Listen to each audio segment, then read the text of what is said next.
26ویں پارے کا آغاز ہے۔ سورۃ الاحقاف مکی ہے۔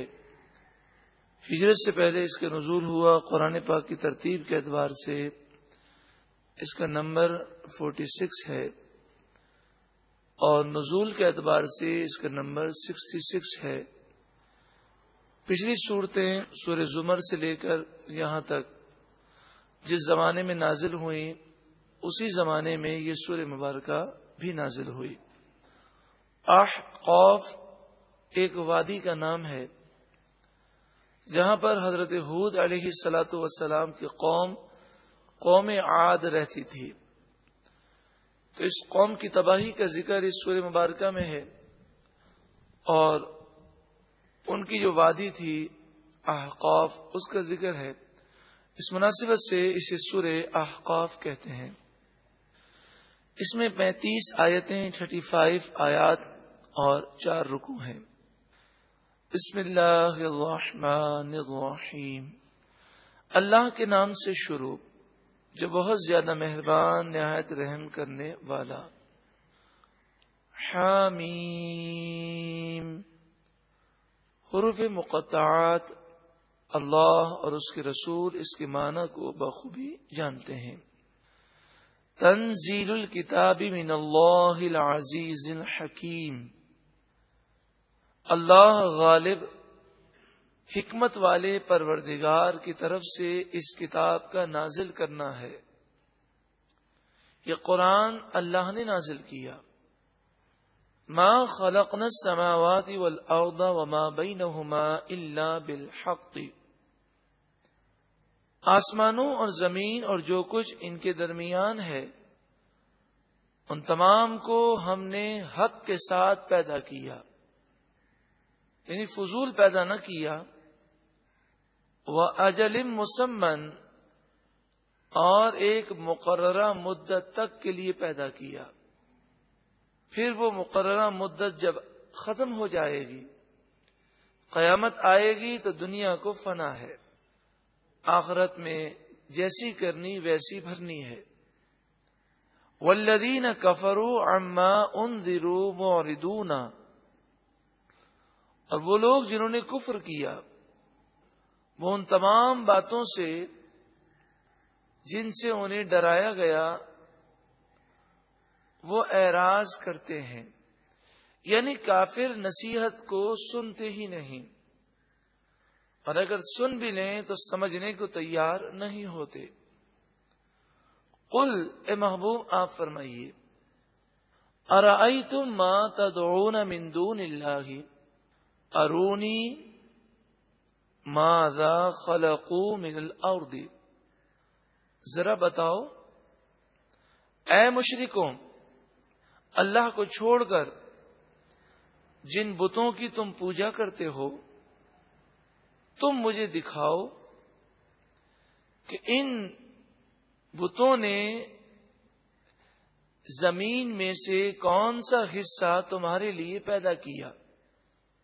تم انہیں خدا سمجھتے ہو، ان کی پوجا کرتے ہو، تو یہ بتاؤ کہ کون سا زمین کا حصہ انہوں نے بنایا ہے۔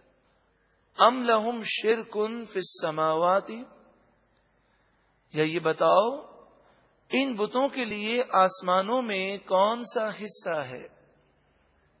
یہ بت بے جان ہے، یہ بت کوئی اختیار نہیں رکھتے، حقیقی مالک تو رب العالمین ہے، اور جتنی بھی مخلوق ہے اس میں اگر کوئی طاقت بھی ہے تو وہ اس کی ذاتی نہیں ہے، وہ تو اللہ ہی کا دیا ہوا ہے۔ مال ہے تو وہ بھی اللہ کا دیا ہوا، ہماری جان ہے تو وہ بھی اللہ کی دی ہوئی، ہمارا مقام و مرتبہ ہے وہ بھی اللہ کا دیا ہوا، اگر علم ہے تو وہ بھی اللہ کا دیا ہوا۔ تو پھر اے مشرکوں، تم ان بے جان پتھروں کی پوجا کیوں کرتے ہو؟ اس مالک حقیقی پروردگار کو خدا، الہ اور معبود کیوں نہیں سمجھتے؟ ایتونی بکتاب من قبل ھذا، اس قرآن سے پہلے والی کوئی کتاب لے کر آؤ اور دکھاؤ، کسی آسمانی کتاب میں یہ بات لکھی ہو کہ ان بتوں کا زمین میں یا آسمان میں کوئی حصہ ہے کہ یہ اللہ تعالی کے مد مقابل آ سکتے ہوں، اللہ سے مقابلہ کر سکتے ہوں. او اثاغۃ من علم، یا پھر کوئی بچا کچا علم لے کر آؤ. پرانے لوگوں کے پاس ان کی کتابوں میں کوئی بچا کچا علم ہو تو وہ دلائل لے کر آؤ اور اس سے بتاؤ کہ ان بتوں کو کیا اختیار حاصل ہے. اول تو ساری مخلوق کو اگر جو بھی اختیار ہے تو وہ باذن اللہ ہے، اللہ کا دیا ہوا ہے. تو کسی مخلوق کو خدا نہیں سمجھ سکتے. اور پھر جہاں تک بتوں کا تعلق ہے وہ تو خود انسان کے اپنے ہاتھوں سے بنائے ہوئے ہیں. ان کنتم صادقین، اگر تم سچے ہو تو لے کر آؤ. ومن اضل، اس سے بڑھ کر گمراہ کون؟ ممن یدعو من دون اللہ، کہ اللہ کو چھوڑ کر وہ ان بتوں کی پوجا کرے. من لا یستجیب لہ الی یوم القیامت، کہ وہ بت قیامت تک اس کی پوجا کو قبول ہی نہ کر سکیں. بندہ نیکی کرتا ہے اللہ کے لیے، اللہ تعالیٰ نیکی قبول فرماتا ہے. لیکن جہاں تک بتوں کا تعلق ہے، یہ بتوں کی پوجا ساری زندگی کرتے رہیں، یہ تو بے جان پتھر ہیں، یہ ان کی پوجا کو جانتے تک نہیں، تو ان کی پوجا وہ کیا قبول کریں گے؟ وَهُمْ عَنْ دُعَائِهِمْ غَافِلُونَ، بلکہ یہ بت ان کی پوجا پاٹ ہی سے غافل ہیں. وَإِذَا حُشِرَ النَّاسُ، اور جب لوگ جمع کیے جائیں گے کل بروز قیامت، کانوا لہم اعداء، تو یہ بت ان کے لیے دشمن ہوں گے. وَكَانُوا بِعِبَادَتِهِمْ كَافِرِينَ، اور یہ بت ان کی پوجا پاٹ کا انکار کر دیں گے. تو جن بتوں کو یہ خدا سمجھتے ہیں یہ بت کل بروز قیامت ان کے کچھ کام نہ آئیں گے. وَإِذَا تُتْلَى عَلَيْهِمْ آيَاتُنَا بَيِّنَاتٍ، اور جب ان پر ہماری روشن آیتیں پڑھی جاتی ہیں، قَالَ الَّذِينَ كَفَرُوا، تو کافر کہتے ہیں، لِلْحَقِّ، حق کے بارے میں، قرآن کے بارے میں، لما جاءہم، جب وہ حق ان کے پاس آ گیا. یہ قرآن جب ان کے پاس آ گیا تو اس قرآن کے متعلق کافر کہتے ہیں، ھذا سحر مبین، یہ کھلا جادو ہے. جادو کہنے کی وجہ کیا تھی؟ جادو کہنے کی وجہ یہ تھی کہ عرب کے لوگ اپنی عربی کی فصاحت و بلاغت پر، خصوصاً مکے کے رہنے والے، اس پر بہت فخر کیا کرتے تھے.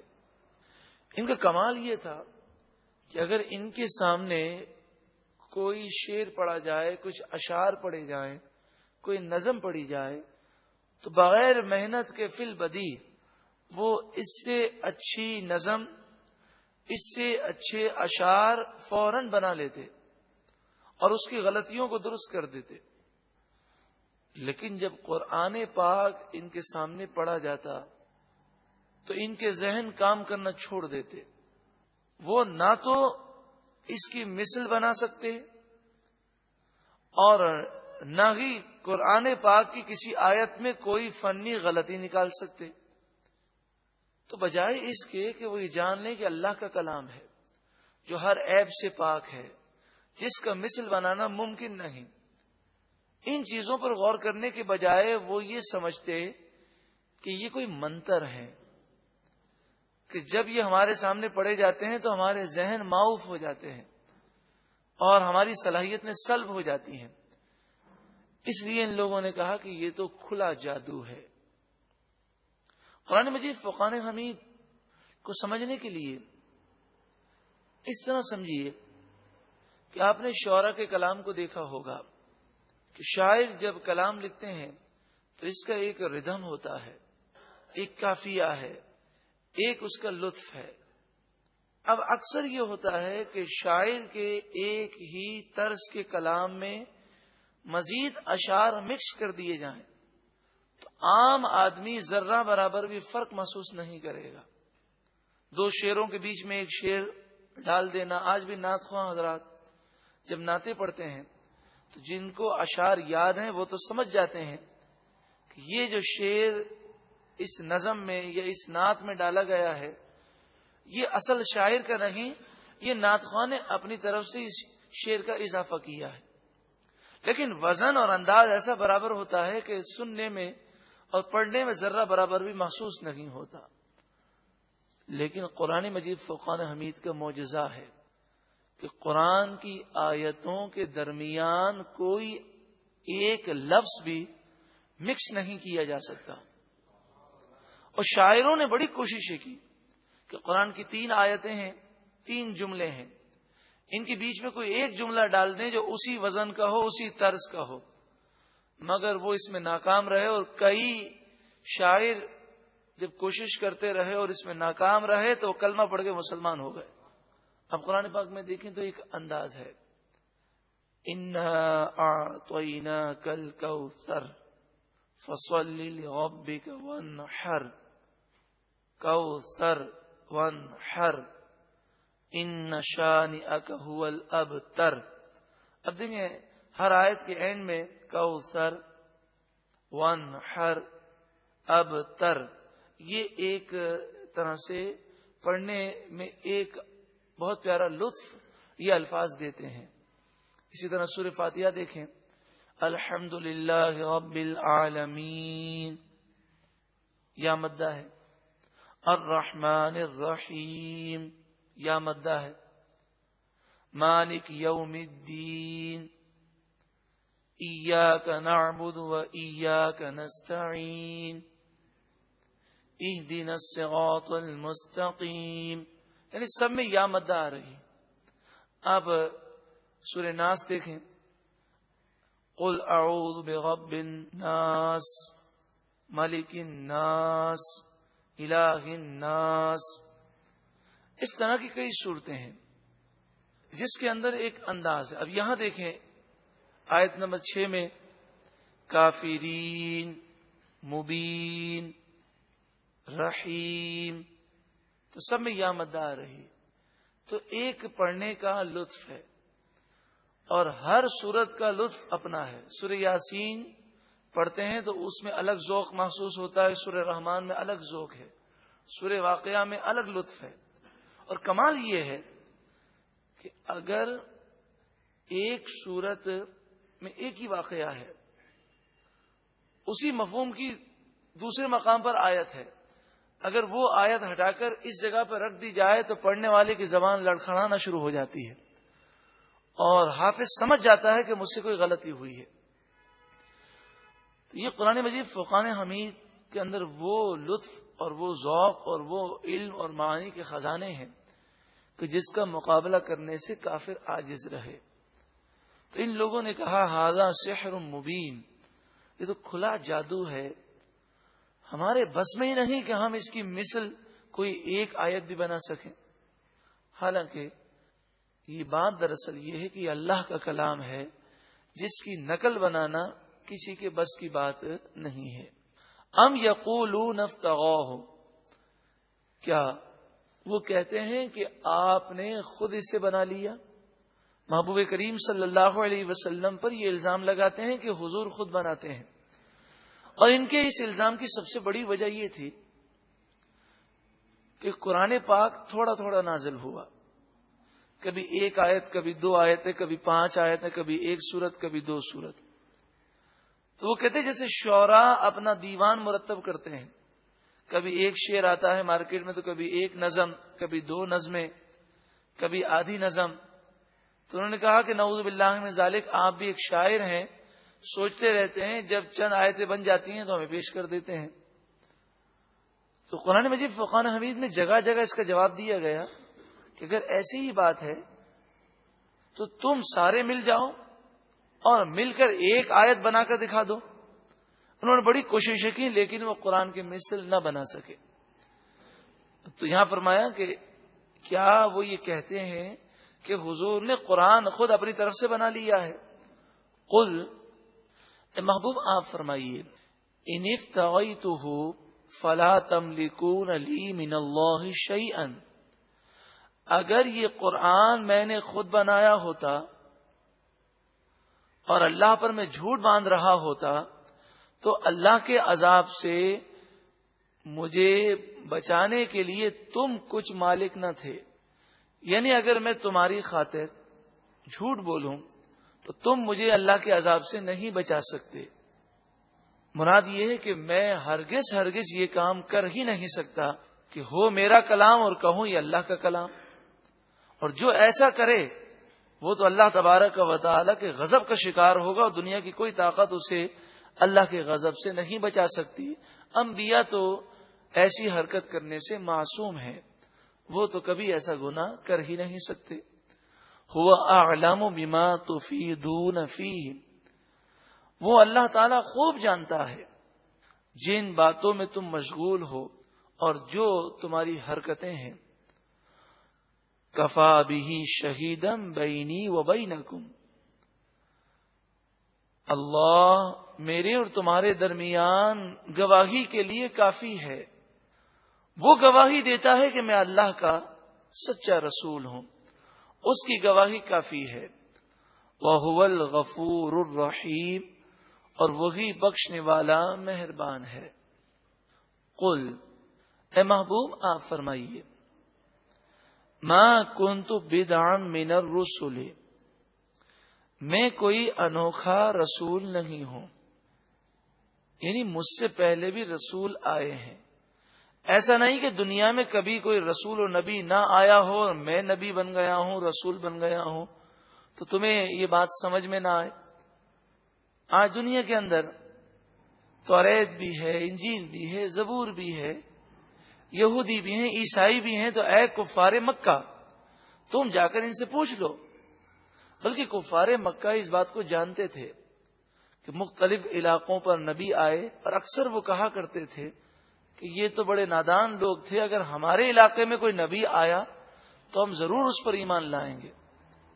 وما ادری ما یفعل بی ولا بکم، نبی اکرم صلی اللہ علیہ وآلہ وسلم اکثر فرماتے کہ جو نیکی کرے گا، اچھے اعمال اختیار کرے گا، اس کے لیے قبر کی یہ راحتیں ہیں، قیامت کے میدان میں یہ ملے گا، جنت میں اسے یہ راحتیں ہیں.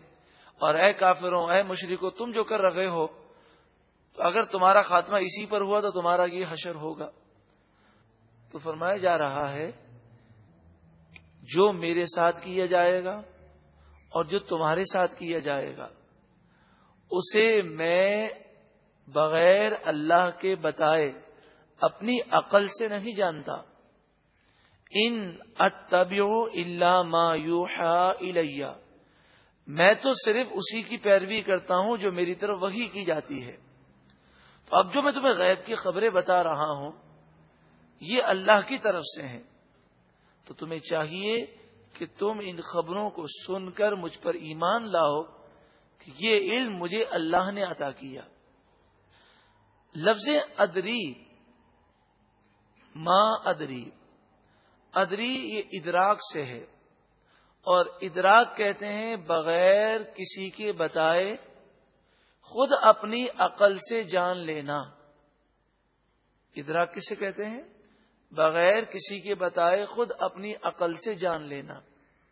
مثلا کوئی چیز گرم ہے، کوئی چیز سرد ہے. گرمی اور سردی کا احساس یہ ایک بچے کو بھی ہو جاتا ہے. ہمیں اسے کسی مدرسے میں جا کر پڑھانے یا اسکول میں تعلیم کی ضرورت نہیں ہوتی، بلکہ چھوٹا سا بچہ بھی گرمی محسوس کرتا ہے اور سردی محسوس کرتا ہے. یہ ادراک ہے.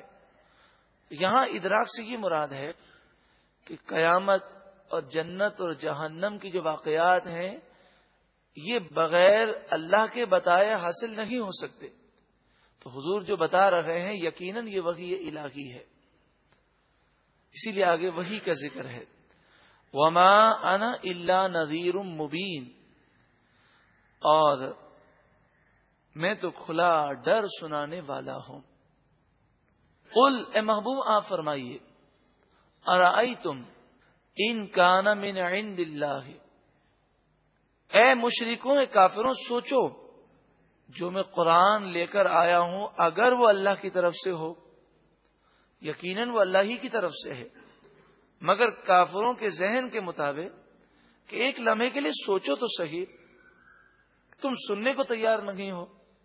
سوچو جو میں لایا ہوں اگر وہ اللہ کی طرف سے ہو، وہ کفرتم بھی، اور تم نے اس کا انکار کیا، تو اب سوچو کہ تمہارا حشر کیا ہوگا۔ وہ شاہد من بنی اسرائیل علی مثلہ، اور بنی اسرائیل سے ایک گواہ نے اس پر گواہی دی ہے۔ فآمن، پس وہ گواہ ایمان لایا، حضرت عبداللہ بن سلام رضی اللہ تعالی عنہ، جو یہودیوں کے اتنے بڑے عالم تھے کہ یہودی ان کے علم پر فخر کیا کرتے تھے، لیکن جب حضرت عبداللہ بن سلام رضی اللہ تعالی عنہ نے نبی اکرم صلی اللہ علیہ وآلہ وسلم کا دیدار کیا تو دیدار کرتے ہی ایمان لے آئے، اور کہا یہ وہی چہرہ ہے جس کا ذکر میں نے توریت میں پڑھا، یہ وہی رسول ہیں جن کی نشانیاں ہم نے توریت میں جانی۔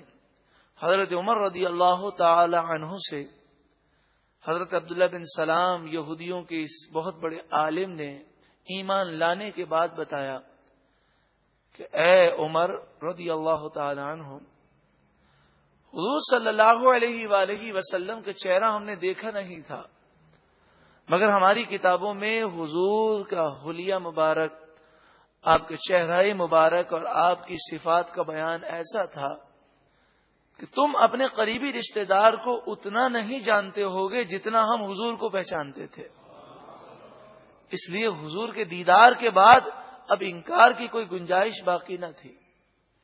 اور یہ کمال ہے، کسی کو آپ نے دیکھا نہ ہو، کوئی کتنا ہی اس کا نقشہ بتائے، لیکن آپ اس شکل و صورت کا تصور نہیں کر سکتے، لیکن عبداللہ بن سلام توریت کے اس قدر بڑے عالم تھے، انہوں نے کہا حضور کا حلیہ مبارک بغیر دیکھے میری نگاہوں کے سامنے تھا۔ حضرت عبداللہ بن سلام کا ایمان لانا اس بات پر دلیل ہے کہ سچے نبی ہیں۔ وَاسْتَكْبَرْتُمْ، اور تم نے تکبر کیا۔ ان اللہ لا یہدی القوم الظالمین، بے شک اللہ تعالی ظالم قوم کو ہدایت نہیں دیتا۔ نبی اکرم صلی اللہ علیہ وآلہ وسلم کا چہرہ انور اس قدر روشن اور منور تھا کہ اگر کوئی تعصب کی پٹی نہ رکھے اور وہ ضدی نہ بنے تو حضور کو دیکھتے ہی ایمان لے آئے، اور جو ایک دفعہ حضور کا دیدار کرے اور ایمان لے آئے، اللہ تبارک و تعالی کا اس پر وہ کرم ہوتا کہ اس کے لیے نبی اکرم صلی اللہ علیہ وآلہ وسلم دنیا کی تمام چیزوں سے افضل و اعلیٰ ہوتے، اپنی جان سے زیادہ وہ حضور سے پیار کرتے، حضور کو محبوب سمجھتے۔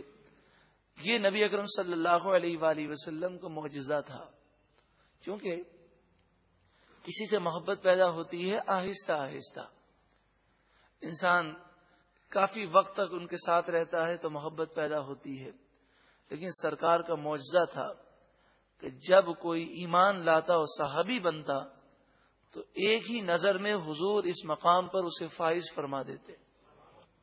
ایک مرتبہ محبت کے ساتھ درود و سلام پڑھے، اللہم صلی علی سیدنا محمد وعلی آل سیدنا مولانا محمد مبارک وسلم، صلاۃ و سلام علیک یا سیدی یا رسول اللہ۔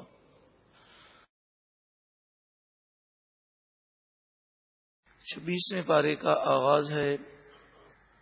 سورۃ الاحقاف مکی ہے، ہجرت سے پہلے اس کا نزول ہوا۔ قرآن پاک کی ترتیب کے اعتبار سے اس کا نمبر 46 ہے، اور نزول کے اعتبار سے اس کا نمبر 66 ہے.